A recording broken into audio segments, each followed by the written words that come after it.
우리 하나님 말씀 보겠습니다. 사사기 12장이거든요. 구약 성경. 사사기 12장 1절부터 사사기 12장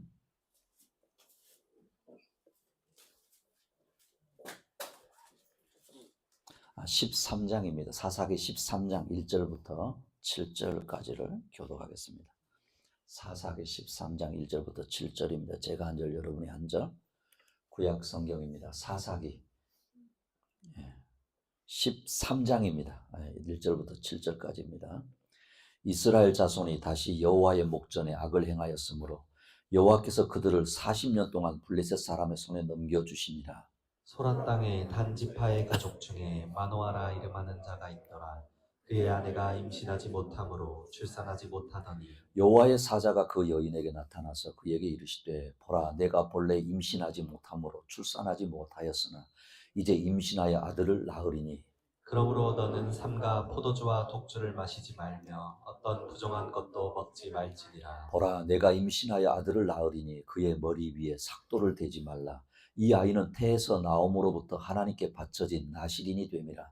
그가 블레셋 사람의 손에서 이스라엘을 구원하기 시작하리라 하시니 이에 그 여인이 가서 그의 남편에게 말하여 이르되 하나님의 사람이 내게 오셨는데 그의 모습이 하나님의 사자의 용모 같아서 심히 두려움으로 어디서부터 왔는지를 내가 묻지 못하였고 그도 자기 이름을 내게 이르지 아니하였으며. 같이 읽습니다. 그가 내게 이르기를 보라, 내가 임신하여 아들을 낳으리니 이제 포도주와 독주를 마시지 말며 어떤 부정한 것도 먹지 말라. 이 아이는 태에서부터 그가 죽는 날까지 하나님께 바쳐진 나실인이 됨이라 하더이다 하니라. 아멘. 한번 따라 합시다. 하나님의 사람 삼손. 하나님 사람 누구라고요? 네. 오늘 이렇게 주일 예배 자리에 나오신 우리 학경교회 식구 여러분, 한 주간 잘 보내신 거죠? 네, 저도 잘 보냈습니다.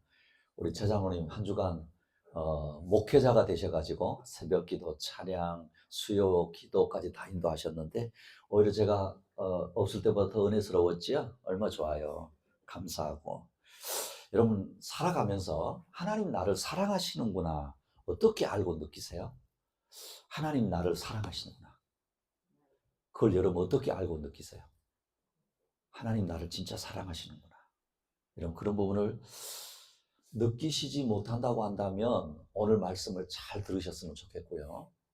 저는 순간순간 할렐루야. 왜 그런가 하면 여러분 우리 마음에는 항상 두 가지 마음이 있어요. 그죠? 오늘도 아마 그러셨을 거예요. 아유 주일날 추운데 그냥 집에 있을까? 아니지, 그래도 하나님께 예배드리러 가야지. 맞지요? 아마 그러셨을 거예요. 아니면 또 딴 마음, 오늘 내가 오늘 이렇게 하고 싶은데 아니지, 이렇게 해야지. 이런 마음이 있을 거예요. 그런데 적어도 하나님이 좋아하시고 기뻐하시는 것을 선택하고 갈 수 있다고 한다면 하나님 나를 사랑하시고 계시는 증거입니다. 할렐루야. 혹시 그래도 나는 하나님 나를 사랑은 잘 아직 모르겠어요 하시는 분은 오늘 이 말씀을 같이 봅시다. 베드로전서 2장 9절 10절 한 목소리 읽겠습니다. 한 목소리로 시작. 너희는 택하신 족속이요 왕같은 제사장들이요 거룩한 나라요 그의 소유가 된 백성이니 이는 너희를 어두운 데서 불러내어 그의 기이한 빛에 들어가게 하신 이의 아름다운 덕을 선포하게 하려 하심이라. 너희가 전에는 백성이 아니더니 이제는 하나님의 백성이요 전에는 긍휼을 얻지 못하였더니 이제는 긍휼을 얻은 자니라. 아멘.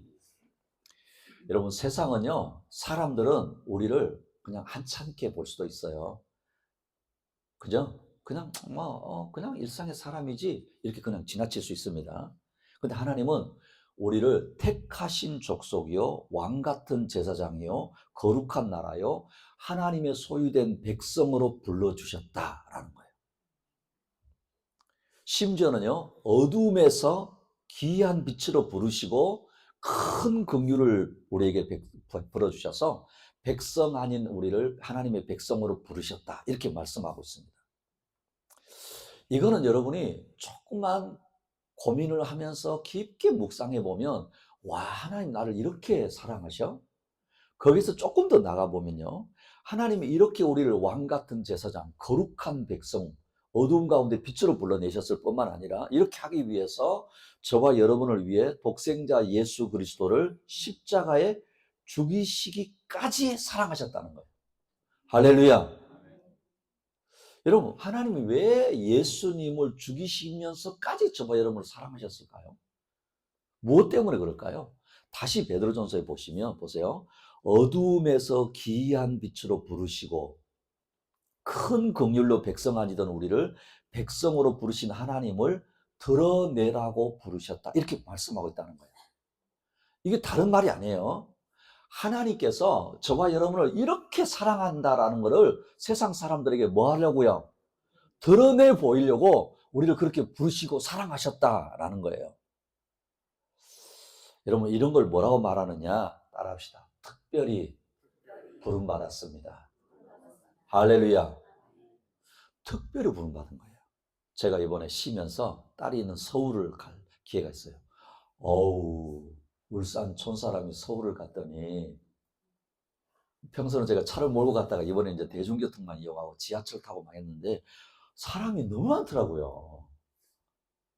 여러분, 근데 그 많은 물밀듯이 밀려가는 사람들이지만 그들이 다 하나님의 백성이 아니에요. 오늘 여기 하나님께서 우리를 특별히 부름받게 했다 이렇게 말씀합니다. 이 말은요, 이보다 더 보배로운 특권이 없고 이보다 더 값진 사명도 없다라는 것을 말씀하고 있다는 거예요. 그러니까 하나님이 저와 여러분을 부르신 이유는 뭐냐 하면 사랑하시는 것 당연한 거고 그 사랑을 뭐 하라고요? 세상에 드러내라. 그렇게 하나님 부르셨다는 거예요. 이게 여러분 특권입니다. 특권. 문제는 그렇게 살고 있느냐라는 거예요. 그럼 이제 여러분 아마 말씀 듣기 전에 부담스러운데 이럴 수 있잖아요. 어떤 특권, 사명 그러면 꼭 어떤 목사가 되든지 선교사가 되는 거. 여러분 그거 아니에요. 하나님이 우리를 사랑하시고 우리를 구별해서 부르셨다고 한다면 우리 모두가 특별한 부르심을 받은 사람들이고 우리 모두가 사명자다라는 거예요. 그럼 이 특권과 사명을 어디서? 선교지에서 아니에요. 따라합니다. 지금 삶의 현장에서. 지금 어디서요? 그렇죠. 지금 삶의 현장에서 이 특권을 누리고 또한 우리 사명을 감당하는 겁니다. 이렇게 살아갈 때 하나님이 그 사람을 기뻐하시고 복을 주시고 함께 하시겠다라고 분명히 약속하고 계시다는 거예요. 그럼 여러분, 그렇지 못하면 어떻게 될까요? 하나님의 특별한 사랑받았고 하나님의 특별한 부름받았고 사명자로 부름받는데 그렇게 살지 못하면 어떻게 될까? 마태복음 5장 13절이에요. 여러분 한번 읽어보실래요? 시작. 너희는 세상의 소금이니 소금이 만일 그 맛을 잃으면 무엇으로 짜게 하리요? 후에는 아무 쓸데없어 다만 밖에 버려져 사람에게 밟힐 뿐이라. 우리를 소금이라고 그랬잖아요. 소금이 맛을 잃어버렸다. 그럼 어떻게 된다고요? 어떻게 된다고요? 버려진다 그랬죠. 그리고 사람들이 밟힌다 그랬죠. 여러분 쓸모없다라고 하는 말이 얼마나 무의미하고 허무한지 아세요? 그러니까 만약에 우리가 누군가를 축복하고 이래야 되는데 너는 쓸모없어 이런 표현하면 절대 안 되는 거예요. 하나님 우리를 얼마나 귀하게 부르셨어요. 그렇죠? 또 있어요. 자기 스스로 자기를 향해서 나는 쓸모없어 이렇게 말하는 것도 여러분 그거는 하나님에 대한 월권행위예요. 근데 그리스도인이 하나님의 자녀, 특권을 부여받았고 하나님께서 특별한 사명을 줬는데 그렇게 살지 못하면 쓸모없어진다는 거예요. 여러분 쓸모없어지면 어떻게 되죠? 버려져요. 제가 이번에 이사를 했잖아요. 이사를 했는데 제가 서재의 3분의 2 이상의 책은 다 버렸어요. 사실은 쓸모없는 게 아니라 둘 데가 없어가지고. 제가 신학을 공부할 때는 어떤 말이 유행했었냐 하면 굶더라도 책은 사야 된다. 그래서 정말 굶으면서 책을 샀던 것들인데 요즘은 책을 그렇게 잘 안 두잖아요. 여러분 쓸모 없어지면 버리거든요. 근데 제가 버리고 버리다가도 그래도 또 못 버리는 게 있는 거예요. 왜 못 버리는 줄 아세요? 막 버려야 되는데 그래도 버리지 못한 게 있는 거예요. 혹시 다시? 요거는 다시 쓰이지 않을까? 그래서 못 버리는 게 있더라고요. 하나님은 저와 여러분이 보배롭고 존귀한 하나님의 자녀로 살기를 원하십니다. 할렐루야. 그러니 믿음으로 산다고 한다면 세상 부러워하지 말고 따라합시다. 당당하게. 할렐루야. 뭐 어떻게 살아야 된다고요? 당당하게 살아야 된다는 거예요. 하나님 나를 이렇게 사랑하시는데 혹시 내가 그렇게 살지 못하고 있다라고 생각할 때도 여러분 있을 수 있잖아요. 맞지요? 그래도 실망할 필요가 없습니다. 왜냐하면 내가 사는 것이 아니고 하나님이 살아가게 하시기 때문입니다. 하나님이 힘 주시고 능력 주시고 도와주시고 넘어지면 일으켜 주시고 새 힘을 주신다라는 거예요. 문제는 우리 안에 이런 소원은 있어야 하는 거예요. 할렐루야. 사랑하는 우리 하객교 식구 여러분, 내 안에 적어도 다른 건 몰라도 실패하고 넘어지고 해도 내 마음속에 소원은 있어야 되는 거예요. 하나님 아시잖아요. 나 이렇게 하고 싶어 하는 거. 그것마저도 없다고 한다면 정말 쓸모없어지는 거예요. 오늘 말씀을 통하여서 저와 여러분 안에 이런 소원이 있기를 축복합니다. 오늘 성경 인물 8번째 사람이란 말이에요. 누구라고요? 삼손이에요. 성경에 나오는 인물 가운데 그래도 많은 사람들에게 알려진 사람들이 많이 있지만 주로 교회 안에서 다 알려진 건데 교회 안 다니는 사람들도 잘 아는 사람 중에 한 사람이 누구예요? 그렇죠. 왜일까요? 아니, 왜 교회 안 다니는 분들도 잘 아는 인물 중에 한 사람이 삼손인 줄 아세요? 영화나 드라마로 너무 잘 알려져 있어요. 왜 그러냐면 태어날 때부터 힘이 센 사람, 그죠? 천하장사. 그것도 그냥 있는 게 아니고 어디에 머리카락을 자르지 않으면 그 머리카락에 힘이 있던 사람이다. 뭐 이런 이야기 하니까. 그런데 머리카락이 잘리면 힘을 잃어버렸다가 다시 이 머리카락이 자라면 회복이 돼가지고 원수를 갚는다. 뭐 이런 스토리. 약간 여러분 히어로에 대한 이야기처럼 들리지 않아요? 그죠? 그러니까 교회 다니지 않은 분들이라 할지라도 삼손 아마 이 정도 생각할 거예요.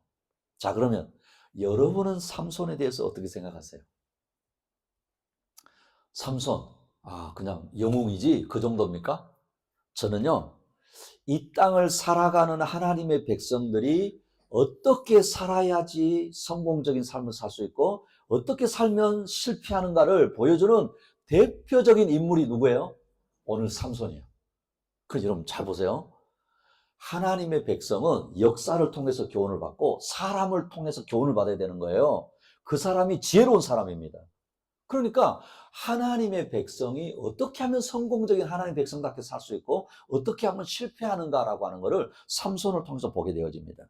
하나님이 사명을 주어서 이 땅에 보내셨고 그 사명을 위해서 살아갈 때 능력 있는 삶을 살게 하시고 영향력 있는 삶을 살게 하시는데 세상 일락에 빠지고 쾌락에 빠져서 살아갈 때 힘을 잃어버리고 조롱당하는 거예요. 그런데 이것으로 끝나는 것 아닙니다. 만약에 이러면 그렇게 끝나버리면 아까 말씀드렸지만 쓸모 없어져 버리잖아요. 그런데 하나님이 포기하지 않으시고 다시 회개하고 일어나면 하나님이 놀라운 회복을 주시고 승리하게 되는 거예요. 그러니 오늘의 넘어짐과 실패가 끝이 아니라 하나님 앞에서 일어서는 것, 회복하는 것이 더 중요하다는 사실을 기억할 수 있기를 축복합니다. 하나님의 사람 8번째, 삼손 첫 번째. 우리 삼손이 어떻게 태어났는가 하는 것을 한번 생각해 보십시다. 삼손은요, 사사라고 불러요. 사사. 누구라고 부른다고요? 사사예요. 이 사사를 알려고 하면 이스라엘의 역사를 이해를 해야 됩니다. 여러분 이제 기억나시는지 모르겠어요. 제가 에녹 해가지고 그 다음에 아브라함, 이삭, 야곱 쭉 왔어요. 그죠? 쭉 오고 있어 지금. 여호수아까지 보았었어요. 그죠? 하나님이 아브라함을 부르시고 아브라함을 통해서 나라와 민족을 일으키시겠다고 약속하셨는데 이것을 구체적으로 이루어지는 것은 야곱의 아들들을 통해서라고 그랬죠.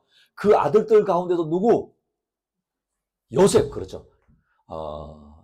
잊어버리셔도 됩니다만은 기억을 하셨으면 좋겠어요. 요셉을 통해서 구체적으로 이제는 한 나라를 이루어가는 걸 볼 수 있습니다. 특히 이제 요셉이 애굽의 총리가 되고 모든 야곱의 자식들이 애굽에 내려갑니다. 이때요 70여 명이 내려갔거든요. 근데 이제 430년이 지난 거예요. 요셉도 죽고 이스라엘 백성은 큰 민족을 이루게 되어졌습니다. 그런데 애굽의 바로 왕은 이렇게 큰 민족이 된 이스라엘 백성들을 경계하기 시작했다고 그랬습니다. 급기야는 사내 아이가 태어나면 뭐 해라?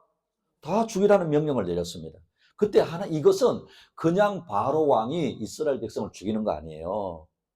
하나님의 백성을 없애려고 하는 계략이고 악한 일입니다. 그런데 이때 하나님 누구를 보내시죠? 그렇죠. 기적적으로 모세를 보내십니다. 극적으로 애굽에서 나오게 하셨고 약속의 땅 가나안 향해서 출발했는데 애굽에서 나온 1세대는 광야에서 40년을 뺑뺑이 돌다가 다 죽어요. 왜요? 불순종 때문에. 하나님의 약속을 믿지 못한 불순종 때문에 그렇습니다. 광야를 지내다가 모세도 죽습니다. 후계자 여호수아를 세워서 가나안 땅에 들어가게 하셨어요. 이제 여호수아까지 들으셨잖아요. 여호수아는 앞에서 우리가 보았던 것처럼요, 약속의 땅에 들어가서 이스라엘 백성들에게 각 지파대로 땅을 분배해주고 반드시 하나님을 섬기고 믿음으로 가나안을 정복해라, 하나님이 함께 할 것이다 유언하고 죽게 됩니다. 그런데 이스라엘 백성은 하나님의 약속을 믿고 가나안 땅을 정복하여 잘 정착하면 되는데 현실이 그렇지 못했습니다. 그 이유가 뭘까? 성경은 우리에게 분명히 말씀을 합니다. 자, 사사기 21장 25절입니다. 여러분 읽어보세요. 시작. 그때 이스라엘의 왕이 없으므로 사람이 각기 자기의 소견에 옳은 대로 행하였더라. 자, 여호수아를 통해서 약속의 말씀을 주셨고 이제는 약속의 말씀 붙들고 가나안 땅을 정복하고 살아야 되는데 그렇지 못한 이유를 그때 이스라엘의 왕이 없으므로, 세 번역에는 뭐라고 말하냐면요, 사람들은 저마다 자기의 뜻에 맞는 대로 하였다 이랬어요. 왜? 이들에게 왕이 없으므로 저마다 자기 소견에 옳은 대로 살았다라고 말씀합니다. 이 시대가 바로 무슨 시대예요? 사사시대예요. 그러니까 사사시대의 특징은 이스라엘의 왕이 없어서 저마다 자기 뜻대로 살았다고 하는데 모두 자기 뜻에 맞는 대로 살았으니까 어땠을까요? 자, 여러분 잘 생각해 보세요. 대한민국에 헌법이 있고 밑에 모든 법이 있다고 그랬죠? 법이 없어요. 다 각자가 법이야. 그럼 어떻게 될까요? 무질서했겠죠. 무법천지였겠죠. 부패한 사회가 된 겁니다. 그러니까 이스라엘 백성들에게 왕이 없어서 그런 시대가 됐다는 거예요. 그럼 여러분 잘 생각해 봅시다. 정말 왕이 없었을까요? 이스라엘에? 아니에요. 하나님이 그들의 왕이셨습니다. 그러나 이들은 하나님의 주권을 인정하지 않고 말씀에 순종하지 않고 자기들 좋은 대로 살았기 때문에 평화를 누리지 못한 것입니다. 그런데요, 하나님은 그럼에도 불구하고 한결같이 당신의 백성들을 보호해 주셨습니다. 이스라엘 백성이 애굽에서 나와서 가나안을 정복한 후부터 왕국을 건설할 때까지 백성을 다스린 그 지도자들이 필요했는데 그때 하나님이 사용하신 지도자들을 뭐라고 부르느냐? 사사라고 부른다라는 거예요. 그래서 아직 왕정 시대가 아니니까 이 사사는요, 제사장 역할을 하기도 하고 왕의 역할을 하기도 하고 그러니까 그런 겸직을 했던 시대입니다. 대표적으로 12명의 사사가 있었어요. 그 중에 한 사람이 오늘 우리가 함께 볼 누구예요? 삼손입니다. 그런데 12명의 대표적인 사사라고 할 수 있는데 마지막 사사가 삼손이에요. 앞에 분들은 여러분들이 성경을 나중에 쭉 한번 읽어보세요. 근데 이 삼손을 통해서 오늘 우리에게 주신 하나님의 음성을 들었으면 좋겠습니다. 자, 사사시대는 영적으로 밝은 시대였습니까? 어두운 시대였습니까? 할렐루야. 설교를 잘 듣고 계시는 거예요. 영적으로 어두운 시대에 하나님은 삼손을 태어나기 전부터 특별하게 구별하셨다라고 말씀합니다. 그러니까 여러분 성경을 읽다 보면요, 태어나기 전 출생 배경을 자세하게 설명해 주는 경우가 잘 없어요. 근데 삼손은 태어나기 전 모태에서부터 거룩하게 구별되었다라고 말씀하고 있다라는 거예요. 여러분 기억하십시다. 영적으로 어두웠다라고 하는 의미는 이스라엘 백성이 하나님과 가까웠다는 거예요? 멀었다는 거예요? 그렇죠. 하나님의 은혜를 저버리고 거듭거듭 죄에 빠져서 살게 되었다는 거예요. 그래서 하나님은 이들을 블레셋의 손에 넘겨서 40년 동안 지배를 받게 한 겁니다. 사사기를 여러분이 잘 보시면 특징이 있어요. 사사시대 초기에 이스라엘은 하나님 앞에 범죄하기를 하는데 그러면 하나님이 압제를 당하게 해요. 그래서 압제당하는 기간이 짧아요. 평화의 기간이 길었단 말이에요. 근데 사사기 끝으로 삼손의 시대에 가까워질수록 점점 평화의 기간이 짧아집니다. 왜 그랬을까요? 이제는 이 삼손이 사사가 됐던 때는 40년 동안을 블레셋의 압제를 당하고 있는 겁니다. 이 의미는 이스라엘의 반역도 극에 달했고 그들을 향한 하나님의 진노도 극에 달했다라는 것을 말씀하고 있습니다.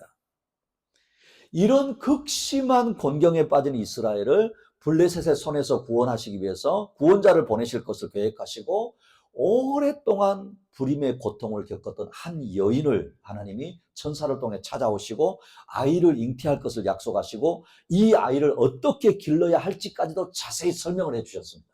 자, 사사기 13장 5절 7절 제가 한 절 여러분 7절 보십시다.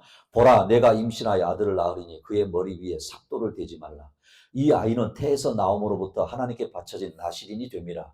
그가 블레셋 사람의 손에서 이스라엘을 구원하기 시작하리라 하시니 그가 내게 이르기를 보라 내가 임신하여 아들을 낳으리니 이제 포도주와 독주를 마시지 말며 어떤 부정한 것도 먹지 말라. 이 아이는 태에서부터 그가 죽는 날까지 하나님께 바쳐진 나실인이 됨이라 하더이다 하더니라. 자, 한 여인이 결혼을 했는데 오랫동안 불임이 돼서 아이를 낳지 못하는데 하나님이 특별한 방법으로 아이를 보내겠다고 약속하시고 이 아이를 구별해라. 그리고 나실인이죠. 나실인. 여러분 이 나실인이라고 하는 이 단어는요. 거룩한 사람, 구별된 사람 이런 뜻이에요. 그러니까 하나님께서 삼손을 뭐 하셨다는 거예요? 특별하게 구별하셨다라는 뜻입니다. 왜 구별하셨는가 하면 그를 통해 앞으로 이스라엘을 블레셋의 압제에서 구원해 내려고 하는 계획을 가지고 계셨기 때문에 그렇습니다. 오늘날요, 우리 그리스도인들 역시 하나님 앞에서 나신으로 부름받은 사람들이라고 할 수 있다는 걸 아십니까? 제가 앞에 말씀드렸죠? 서울에 그렇게 많은 사람들이 있어도 다 택함 받았다고요? 아니라고 그랬잖아요. 그러니까 여러분 보십시오. 오늘 그리스도인, 저와 여러분 역시 하나님 앞에서 세상의 많은 사람들로부터 구별된 사람들로 불렀으니까 어떤 사람들이에요? 나실인과 같다라는 거예요. 구별했다라는 겁니다. 여러분, 그리스도인과 교회는 세상과 구별되어야 하는 거예요. 할렐루야! 구별되는 건 자연스러운 겁니다. 구별되지 못하면, 나실인이 되지 못하면 사사시대와 똑같은 겁니다. 그러니까 어떨까요? 더욱 고통을 겪었던 시대, 그런 시대가 다를 바가 없는 것이죠. 우리 이사야서 43장 1절 말씀을 같이 한번 읽어보겠습니다. 시작. 야곱아 너를 창조하신 여호와께서 지금 말씀하시느니라. 이스라엘아 너를 지으신 이가 말씀하시느니라. 너는 두려워하지 말라. 내가 너를 구속하였고 내가 너를 지명하여 불렀나니 너는 내 것이라. 아멘. 저는 개인적으로 제가 어렵고 힘들 때 늘 묵상하는 말씀이거든요. 근데 여러분 이 말씀도 결국은 뭔지 아세요? 너 나실인이야 이 말이에요. 맞아요? 틀려요? 너 구별했어 내가. 그렇게 말씀하는 겁니다. 오늘도 하나님은 우리 안에 성령님을 통해서 거하시면서 분명하게 말씀하고 계시다는 거예요. 내가 너를 지명하여 불렀다. 너는 내 것이다. 할렐루야. 하나님이 그렇게 말씀하시는 거예요. 내가 너를 특별히 구별했어. 지명해서 불렀어. 너는 내 거야. 너는 부름받은 자야. 다시 말하면 하나님의 것으로 살라는 거예요. 사랑하는 우리 학영교회 식구 여러분, 영적으로 어두워져 가는 시대입니다. 더욱더 영적으로 어두워져 갈 것입니다. 이 시대에 세상과 구별된 부름받은 나실인임을 기억하고 살아갈 수 있기를 축복합니다. 축복합니다. 하나님의 사람 8번째 삼손. 두 번째는요, 그럼에도 불구하고 이 나실인이었던 삼손이 실패하더라는 거예요. 이렇게 어두운 시대, 하나님의 백성이 하나님을 반역하고 세상에 동화되어 가는 시대, 그래서 하나님이 나실인 삼손을 보내시고 삼손을 통해서 블레셋의 압제에서 이스라엘을 구원하기를 원하셨는데 불행하게도 삼손은 그렇게 살지 못했다는 거예요. 다시 말하면 거룩하게 살지 못했다는 것입니다. 삼손은요, 나실인으로 독주나 부정한 음식을 먹어서는 안 된다고 말씀하고 있어요. 엄마도 먹으면 안 되었고 이 아이도 구별된 거예요. 그래서 독주나 포도주나 여기 이야기하잖아요. 이런 부분들이. 그리고 부정한 음식을 먹어서도 안 됩니다. 머리카락을 자르지 말고 하나님께 바쳐진 사람이라고 말하는 거예요. 또한 여기는요, 이방 여인과 결혼을 해서도 안 되었습니다. 근데 삼손은 이스라엘을요 블레셋에서 구원해야 될 사명을 망각하고 어처구니 없게도 블레셋의 딸과 결혼하려고 합니다. 볼까요? 14장 1절에서 3절. 제가 한절 여러분 한절. 삼손이 딥나에 내려가서 거기서 블레셋 사람의 딸들 중에 한 여자를 보고 올라와서 자기 부모에게 말하여 이르되 내가 딥나에서 블레셋 사람의 딸들 중에서 한 여자를 보았사오니 이제 그를 맞이하여 내 아내로 삼게 하소서 하매 그의 부모가 그에게 이르되 내 형제들의 딸들 중에나 내 백성 중에 어찌 여자가 없어서 내가 할례받지 아니한 블레셋 사람에게 가서 아내를 맞으려 하느냐 하니 삼손이 그의 아버지에게 이르되 내가 그 여자를 좋아하오니 나를 위하여 그 여자를 데려오소서 하니라. 분명히 나실인인 삼손은 결혼도 이방인과 해서는 안 된다라고 하는 하나님 말씀이 있거든요. 그러나 이거를 거절합니다. 그럼 왜 하나님은 이방인과 결혼에 대해서 강력하게 금하셨을까요? 결혼은 단순한 문제가 아닙니다. 그냥 두 사람이 만나서 사는 문제가 아니에요. 그들의 풍습을 배우게 되고 그들의 풍습, 특별히 여러분 이 이방인들은 뭐였을까요? 우상을 섬기는 그 풍습이 있었어요. 그러니까 영향을 받을까요? 안 받을까요? 받게 되어지니까 하나님과 멀어지는 것은 당연한 것입니다. 그래서 하나님께서 금하시는 겁니다. 기억하십시오. 우리가 하나님의 자녀로서의 정체성을 망각하는 순간 이 세상에 너무 쉽게 동화되고 맙니다. 여러분 이걸 기억하셔야 돼요. 우리가 구별되었다라고 말하는데 하나님의 자녀야라고 하는 이 자부심, 이 정체성을 딱 잊어버리는 순간 너무 쉽게 세상에 동화돼 버립니다.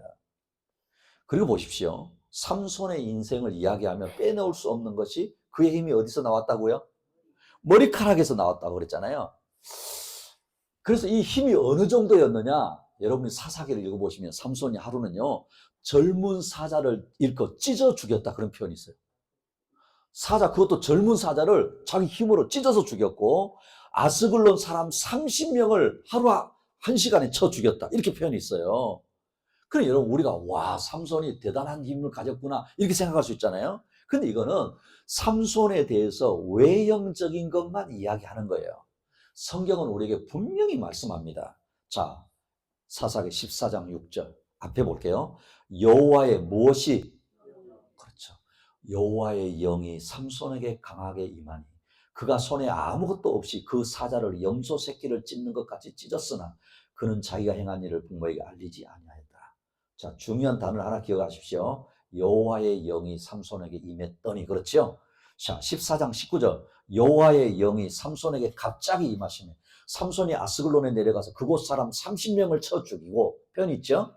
15장 14절 삼손이 레이엔 이름의 블레셋 사람이 그에게 마주다가며 소리를 지를 때 여호와의 영이 삼손에게 갑자기 임하며 그의 팔 위에 밧줄이 불탄 삼과 같이 그의 결박된 손에 떨어진지라. 자 보십시오. 삼손에게서 능력이 나타난 것은 하나님이 삼손에게 하나님의 영, 하나님의 영이 누구시죠? 그렇죠. 성령님이시잖아요. 성령을 부어주셔서 강한 용사가 되게 하셨다는 거예요. 할렐루야. 그러니까 삼손이 맨손으로 젊은 사자를 찢어 죽인 것도 아스글론 사람 30명을 쳐 죽인 것도 모두 하나님이 그에게 힘을 주셨기 때문에 가능했다라고 말씀하시는 거예요. 다시 말하면 삼손은 자신에게 힘 주시는 하나님께 성령께 철저히 붙들려 있을 때라 비로소 능력을 발휘할 수 있는 사람이라는 것입니다. 그렇기 때문에요. 마치 그 힘이 자기 자신에게서 난 것처럼 자랑하기 시작하면 여러분 파멸하기 시작하는 겁니다. 그럼 여러분 기억하십시다. 적어도 세상 사람들은 삼손의 힘은 머리카락에서 나는 거야 이렇게 표현할지 모르지만 저와 여러분은 어떻게요? 나시린으로서 머리카락에만 힘이 있어 이게 아니라는 거예요. 머리카락만 잘리지 않으면 나신이라는 거. 또 보십시오. 기생과 부정한 짓을 하고도 머리카락만 밀리지 않으면 나신이라는 거. 이런 분명히 나신으로서 금해야 되는 것들 여러 가지가 있는데 그것을 다 하면서도 나는 나신이냐? 여러분 이거는 뭐예요? 말씀을 곡해하는 겁니다. 한참을 곡해하는 거예요. 모든 행실은 세상 사람과 같고 타락한 모습의 투성이인데도 머리카락만 가지고 있으면 하나님께 바쳐진 나신이라는 것은 사실은 따라합니다. 자신을 속이고 하나님도 속이고 맞습니까? 틀립니까? 맞는 거잖아요. 자신도 속이고 하나님도 속이는 것입니다. 로마서 12장 1절에서 2절 말씀을 봅시다. 제가 한 절, 여러분 한 절. 그러므로 형제들아, 내가 하나님의 모든 자비하심으로 너희를 권하노니 너희의 몸을 하나님이 기뻐하시는 거룩한 산 제물로 드리라. 이는 너희가 드릴 영적 예배니라.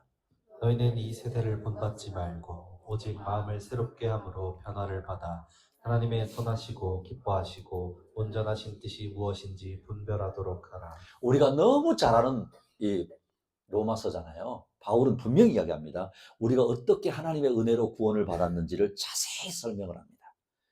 여러분, 우리가 하나님의 은혜로 구원받았다는 거예요. 하나님이 내가 너를 구별했어? 너는 특별한 존재야? 그렇게 하나님 우리에게 은혜를 베풀어 주신 거예요. 그러면서 이제 바울은 무슨 이야기를 하느냐? 이제 구원받은 하나님의 자녀라고 한다면 우리의 삶 속에 하나님의 자녀로 합당하게 살기를 바라시는 소원이 있다는 거예요. 그 모습을 마치 뭐라고 표현하냐면 예배라고 말씀하세요. 무슨 말이냐면 너희가 주일날 와서 예배 드린 거 이것만 예배가 아니고 너희들의 삶 속에서 삶 자체가 뭐가 같아야 된다? 예배가 되어야 돼. 여러분 잘 보십시오. 예배 시간에 누구를 의식하는 거죠? 할렐루야. 예배 시간에 하나님을 의식하시기를 축복합니다. 저 너무 보지 마세요. 목사님 머리카락이 색깔이 왜 저런? 이거 안 봐도 됩니다. 중요한 건 누구를 의식해야 된다고요? 하나님입니다. 그걸 뭐라고 표현해? 따라합니다. 하나님의 임재. 누구의 임재요? 하나님의 임재하심. 여러분 예배 시간 하나님의 임재를 생각하잖아요. 그래서 여러분 예배 시간에 무례한 행동을 하면 될까요? 안 되는 거예요. 그러니 이제 바울이 무슨 이야기를 하냐면 네가 하나님의 은혜로 구원받지 않았느냐? 그러면 너의 삶이 예배자가 되면 좋겠어. 사람들 앞에서 내가 어떻게 할까? 체면이 어떨까? 이거 보지 말고 누구를 의식하고 살라는 거예요. 할렐루야. 그 예배자의 모습으로 살아갈 때 하나님이 너를 기뻐하신다. 이렇게 말씀하고 있다는 거예요. 사랑하는 우리 하경교 식구 여러분. 우리가 주일날 모여서 우리 공동체가 하나님 앞에 예배 의식과 모임 중요합니다. 근데 더 중요한 게 뭐냐? 매일의 삶 속에서 자연스럽게 우리가 그 모습이 나타나고 우리 주일날 와서 그 모습을 확인하는 거예요. 그리고 또 다시 나가는 겁니다. 근데 이런 삶을 살기 위해서 바울은 두 가지를 이야기하는 거예요. 첫째는 뭐냐? 따라합니다. 이 세상을 본받지 마라. 그런 예배자의 삶이 되려고 하면 이 세상을 본받으면 안 돼. 이게 하나예요. 두 번째는 뭔지 아세요? 따라합시다. 마음을 새롭게 해라. 마음이 새로워져야 된다는 거예요. 이 세상 본받으면 안 되고 네 마음이 새로워져야 돼. 사실은 여러분 이건 원래 하나예요. 무슨 말이냐면 보세요. 세상을 내가 본받지 않으려고 하면 마음이 어떻게 될까요? 새로워져야 되는 거예요. 마음이 새롭지 않고는 세상을 본받을 수가, 세상을 이길 수가 없는 거예요. 그래서 예수 그리스도 안에서 새롭게 창조된 사람은 마음이 새롭게 변화된 사람이고 그렇게 된 사람이 세상을 본받지 않게 된다는 거예요. 여러분, 몸이 아프면 입맛이 없습니다. 맞지요? 맞지요? 우리가 예수님을 잘 믿고 세상을 본받지 않는다는 의미가 뭔지 아세요? 따라합니다. 세상에 재미없다. 세상에 재미없어야 돼요. 근데 여러분 세상에 어때요? 재미가 너무 많은 거예요. 입맛이 없어지시기를 축복합니다. 그 말씀하는 거예요. 예수 그리스도 안에서 새롭게 창조된 사람은 결국은 마음이 새롭게 변화된 사람이고 그렇기 때문에 세상을 본받지 않게 된다는 거예요.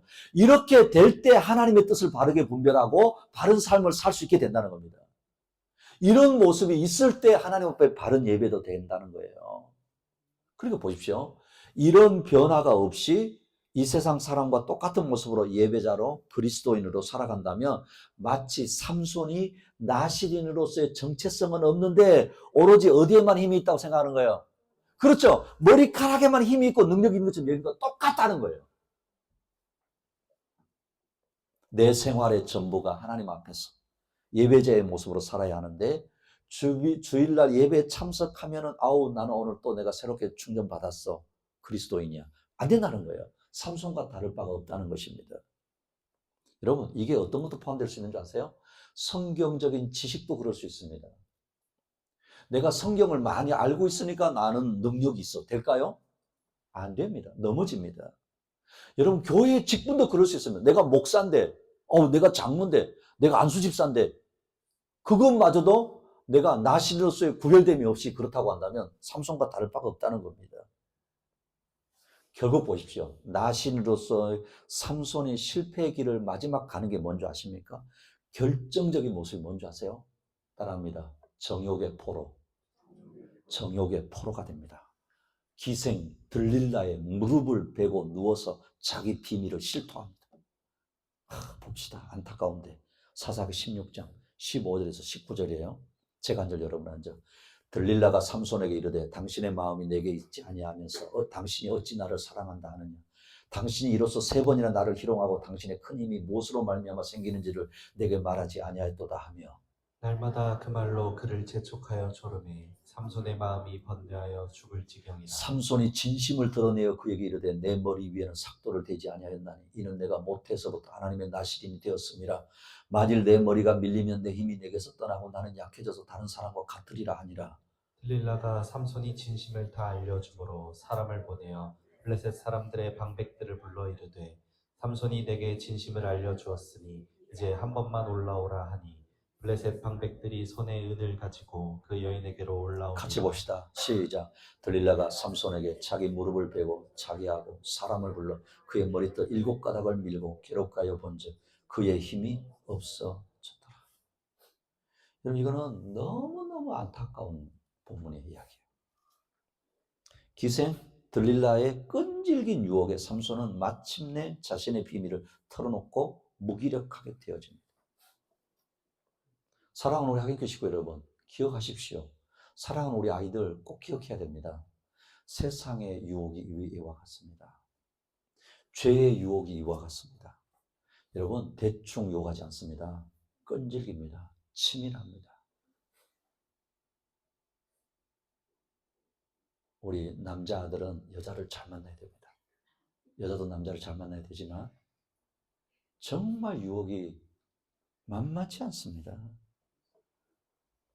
그래서 삼손이요, 그 기생 들릴라의 무릎에 자기 머리를 딱 눕히는 순간 사실은 이제는 그 모든 힘을 잃어버리는 것입니다. 그래서 성경은 우리에게 분명하게 말씀합니다.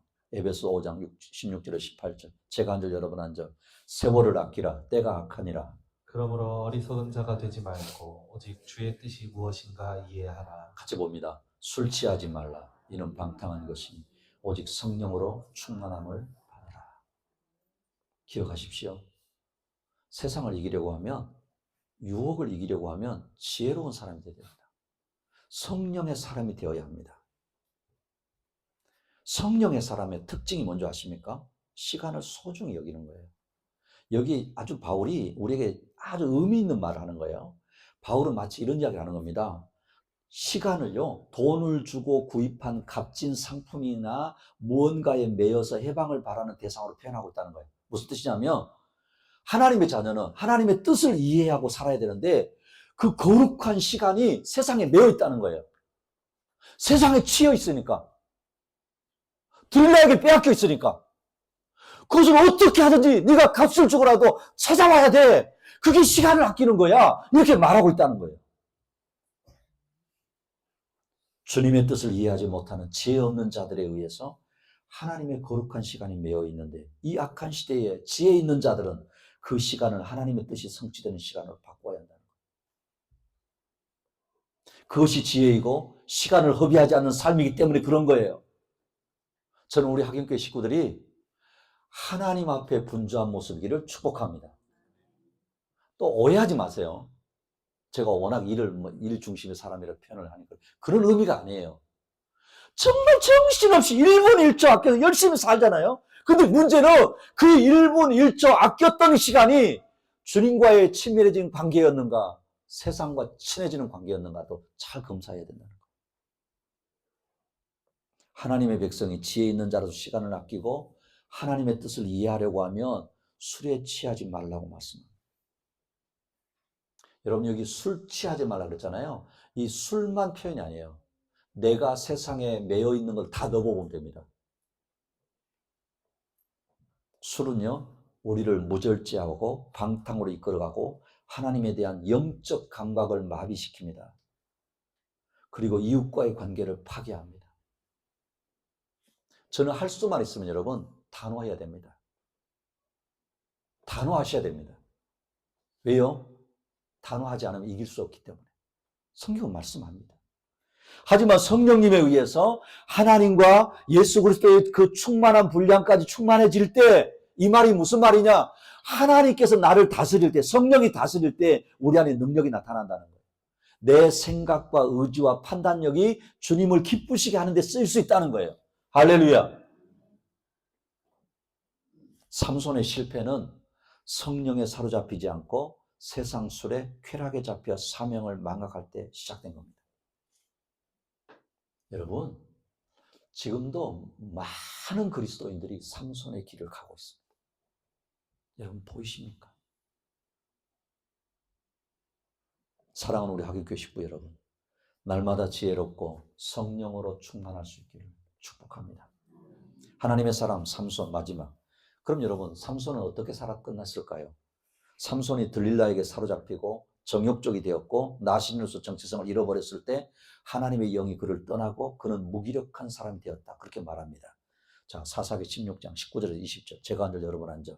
들릴라가 삼손에게 자기 무릎을 베고 자기하고 사람을 불러 그의 머리털 7가닥을 밀고 괴롭게 하여 본즉 그의 힘이 없어졌더라. 들릴라가 이르되 삼손이여 블레셋 사람이 당신에게 들이닥쳤느니라 하니 삼손이 잠을 깨며 이르기를 내가 전과 같이 나가서 몸을 떨치리라 하였으나 여호와께서 이미 자기를 떠나신 줄을 깨닫지 못하였더라. 정말 안타깝지 않으세요? 보세요. 삼손에게 하나님의 영을 부어주셔서 엄청난 능력을 갖게 하신 하나님이 이제 삼손을 떠나셔서 삼손을 무기력하게 하셨다는 거예요. 근데 보십시오. 하나님이 자기를 떠난 줄을 깨닫지?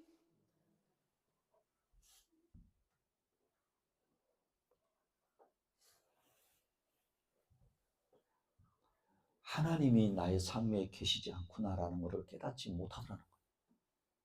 삼손은 머리털이 깎여서 힘을 쓰지 못한 것이 아니라 하나님이 함께하지 않으셨기에 무능력하게 된 것입니다. 우리 기억하십시다. 머리털 때문에 그런 게 아니라는 거예요. 하나님이 함께하시지 않기 때문에 무능력하게 된 거예요. 나신으로 살라는 말씀에 복종하지 않은 결과 하나님이 삼손에게서 자신의 영을 거두어 가신 것입니다. 그러니 저와 여러분, 우리 하경교회 식구들 기억하십시다. 이런 그리스도인이 되지 않도록 깨어있어야 함을 늘 기억하셨으면 좋겠습니다. 더 비참한 건 뭔지 아십니까? 이게 끝이 아닙니다. 삼손의 두 눈이 뽑혀집니다. 이방인들 앞에서 제주를 부리는 조롱거리가 됩니다. 자, 16장 21절. 블레셋 사람들이 그를 붙잡아 그의 눈을 빼고 끌고 가사에 내려가 놋줄로 매고 그에게 옥에서 맷돌을 돌리게 하였더라. 23절 20절 제가 여러분 앉아.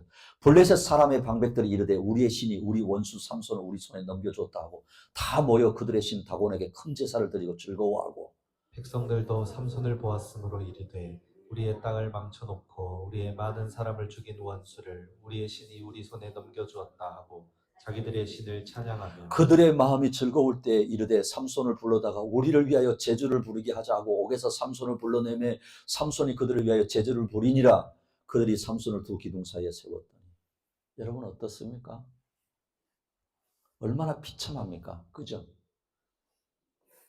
비참한 모습이잖아요. 지금도 세상은요 교회와 그리스도인들을 조롱하려고 온갖 방법을 사용합니다. 아십니까? 여러분 그들이 여러분에게 유화적인 제스처를 취하고 아우 내가 당하기는 당신은 일반 다른 그 구별된 교인들과 다른 모습이네요. 우리 함께 어울립시다. 뒤에서는 온갖 조롱을 다 한다는 거 아십니까? 따라합시다. 이왕 하나님 앞에 사는 것인데 확실하게 구별될 수 있기를 축복합니다. 고집 피우라는 말이 아닙니다. 정체성을 잃어버리지 말라는 거예요. 하나님의 사람 삼손의 인생이 이렇게 끝났다면 아마 삼손의 이야기는 기록되지 않았을지도 모를 것입니다. 정말 삼손의 인생이 이렇게 끝나버렸다고 한다면 여러분 사실은 성경이 기록되지 않았을 수도 있을 것입니다. 그러나 따라합니다. 삼손의 실패가 하나님의 실패가 아닙니다. 할렐루야. 기억하십시오. 삼손의 실패가 하나님의 실패가 아닙니다. 사사기 다시 16장 28절에서 30절 제가 앉을 여러분 앉아. 삼손이 여호와께 부르짖어 이르되 주 여호와여 구하옵나니 나를 생각하옵소서. 하나님이여 구하옵나니 이번만 나를 강하게 하사 나의 두 눈을 뺀 블레셋 사람에게 원수를 단번에 갚게 하옵소서 하고, 삼손이 집을 버틴 두 기둥 가운데 하나는 왼손으로 하나는 오른손으로 껴 의지하고. 같이 봅시다. 삼손이 이르되 블레셋 사람과 함께 죽기를 원하노라 하고 힘을 다하여 몸을 굽히며 그 집이 곧 무너져 그 안에 있는 모든 방백들과 온 백성에게 덮이니 삼손이 죽을 때 죽인 자가 살았을 때 죽인 자보다 더욱 많았더라. 아쉽고 안타깝고, 그죠? 실패한 모습도 있었지만 삼손의 마지막 인생은요, 이스라엘을 구원하시려고 하는 하나님의 소명에 철저히 헌신한 모습입니다. 비록 자신은 죽을지라도 하나님만 영광 받으시기를 구하고 있는 모습입니다. 그러니 하나님은 삼손에게 재도전의 기회를 주신 것입니다. 할렐루야. 사랑하는 우리 하객교 식구 여러분, 우리 하나님은 항상 재도전의 기회를 주십니다. 원래 여러분 삼손의 이름 뜻이 뭔지 아세요? 제가 이 성경 인물을 준비하다 보니까 여러분 항상 이름값을 하더라고요. 삼손의 원래 이름 뜻은요, 태양처럼 빛나다 이런 뜻이에요. 그러니까 어떨까요? 자신의 사명을 망각하고 세상을 따라 살았을 때는 두 눈이 뽑힌 채 어둠 속에 던져졌지만 하나님이 다시 그의 머리털을 자라게 하시고 그를 다시 회복시켜 주시는 것입니다. 다시 희망의 빛이 비추기 시작했고 마침내 블레셋인들의 신전을 무너뜨리고 그들의 잔칫날을 통곡의 날로 만들어버린 것입니다. 사랑하는 우리 하경교회 식구 여러분, 저와 여러분의 인생에 이런 은혜가 늘 있기를 축복합니다. 우리 하나님은 당신의 백성이 왕같은 제사장으로 축복의 통로의 삶을 살기를 원하시지만 패배로 마감하는 것을 원하지 않으십니다. 그래서 버리지 않으시고, 그래서 포기하지 않으시고, 어떤 방법으로든지 하나님 회복하기를 원하시고 기회를 주신다는 것을 여러분 기억하시기를 축복합니다. 저는 우리 하경교회가 그런 교회이기를 소원합니다. 그러니 어떤 환경 형편에 있든지 자신을 살피고 넘어지면 일어나고 회개하여 회복하고 하나님이 주신 자리를 지키고 사명을 감당하여서 하나님의 자녀의 삶을 살아가는 인생, 끝까지 죽음마저 복된 인생이 되는 저와 여러분이 되시기를 축복합니다. 기도하십시다.